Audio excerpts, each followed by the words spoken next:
Агталан дурсан санга асрын хоолсон ч амин нутга мартаагүй явсан ээж минь дандаа элгэн гомбон сэлдэг байсан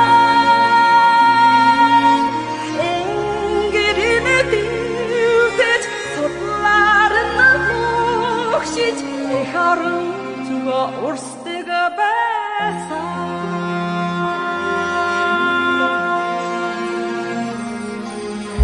Тэмүүлэн